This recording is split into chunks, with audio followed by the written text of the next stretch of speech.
자, 안타까운 소식을 계속 전해드리게 돼서 마음이 무겁습니다.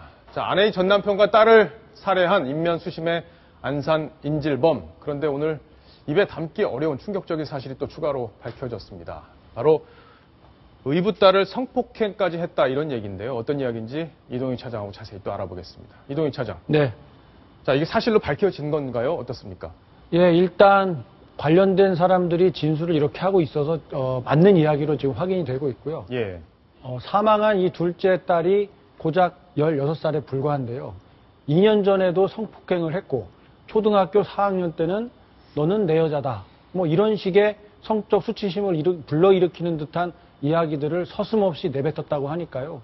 이 정말 충격적이지 않을 수 없습니다. 예, 정말 입에 담기도 어려운 그런 이야기인데, 자, 이번에 살해 과정에서도 그런 성폭행 논란이 있었다고 하던데요. 지금 가족들이 증언을 한 거죠? 예, 당시 같이 있었던 이제 큰딸, 즉 사망한 이 둘째 딸의 언니죠. 예. 언니가 진술을 했는데요. 이 살해 과정에서 이 성추행을 하고 신체적인 접촉을 하면서 성추행을 하고 성폭행을 시도를 했다가 이 뜻을 이루지 못하고 정말 차마 입에 담기 힘든 이 성적인 이 추행을 했다고 합니다. 예. 그리고 나서 또 살해를 했고요. 예, 참 어처구니가 없는 그런 사건인데 사실 이런 걸 저희가 다뤄야 될까 하는 거를 고민해야 될 정도로 우리 사회를 각박하게 만드는 그런 뉴스가 아닌가 싶습니다. 자, 며칠 전에는 아내도 칼로 찔렀다 이런 얘기가 있던데요. 예, 이번 사건이 발생한 게 13일이고요. 오늘이 예. 15일이니까 이틀 정도 지나고 있는데 이 사이에 정말 많은 말들이 뒤바뀌고 있어서 경찰이 신뢰를 또 잃고 있는데요. 당초에는 이 피해 여성, 그러니까 이 피해 여성들의 어머니가 뭐 그냥 단순하게 전화 신고를 한 걸로 돼 있었지만 이미 사건이 발생하기 닷새 전인 이달 8일 날 안산 상록경찰서를 찾아가서 문제 제기를 했던 사실이 뒤늦게 확인이 됐습니다. 예. 그러니까 이 범행이 일어나기 엿새 전인 이달 7일 날 이 범인 김상훈이 이 피해 여자 학생들의 어머니, 즉 지금의 아내를 찾아가서 강제로 성폭행을 하고 흉기로 상해를 입힌 그런 사건이 있었기 때문에 이 어머니가 다음날 경찰서에 찾아가서 신변보호를 요청하고 내가 어떻게 하면 보호받을 수 있느냐 이런 상담까지 했는데 고소를 해라. 예. 그러면 담당 형사가 안내해 줄 것이다.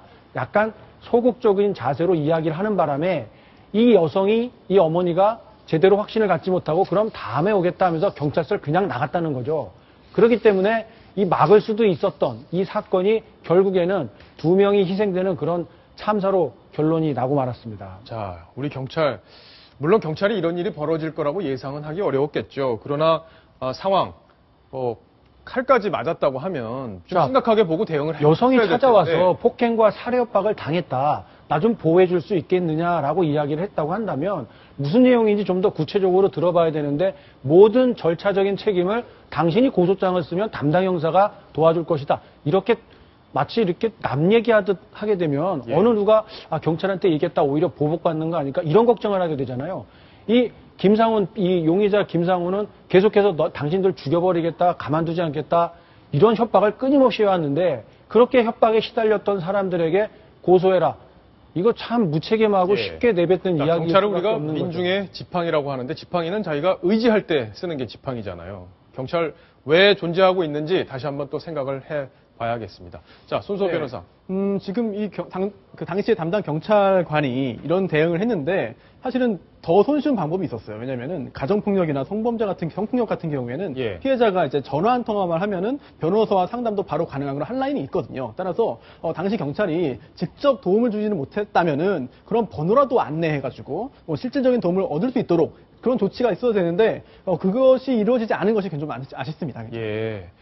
자, 김민지 기자. 지금 경찰의 대응에서 한 가지 또 짚어봐야 될 부분이 있습니다. 바로 처음에 알기로는 우리가 처음에 보도 나온 거는 둘째 딸이 병원 호송 중에 차에서 사망했다는 식으로 경찰이 얘기를 했는데 지금 보니까 이미 딸이 오전에 사망을 했던 걸로 지금 나오고 있어요. 네. 경찰이 뭔가 속인 겁니까? 아니면 뭔가 잘못 알려진 건가요? 경찰이 방금 말씀하셨던 것처럼 경찰 발표 내용이 좀 바뀌어서 13일에는 위독한 상태로 병원에 옮겼지만 결국 숨졌다고 했다가 어제에는 오전에 이미 사망이 한 것으로 추정된다고 말을 바꿨기 때문에 국민들이 지금 신뢰가 떨어진다는 지적을 하고 있는 건데요. 여기에 대해서 경찰은 사건 당일에는 너무 정신이 없었기 때문에 막내딸이 구급차로 옮겨졌다는 보고를 받은 뒤에 매우 위독하다고 발표를 했던 것이다. 이렇게 해명을 했던 것이고요. 예. 조사된 내용을 근거로 추정을 했을 때는 오전에 이미 사망한 것이 맞다. 이렇게 말을 바꿨습니다. 예. 자, 경찰 항상 발표할 때는 중요한 사건이 있을 때는 좀 신중하게 모든 걸 잘 검토를 해 본 뒤에 발표를 해야 이렇게 국민 신뢰를 잃지 않을 텐데. 자, 이동희 차장께 오늘 또 질문 하나 더 이어가겠습니다. 오늘 잡힌 범인이 나도 피해자다 이런 주장을 했어요. 그렇습니다. 영장 실질 심사를 받으러 가기 위해서 경찰서를 빠져나오는 도중에 이 기자들을 향해서 나도 피해자다. 경찰이 내 말을 막고 있다.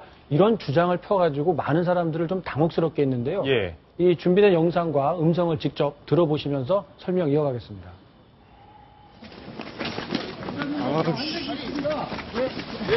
할만 내리세요.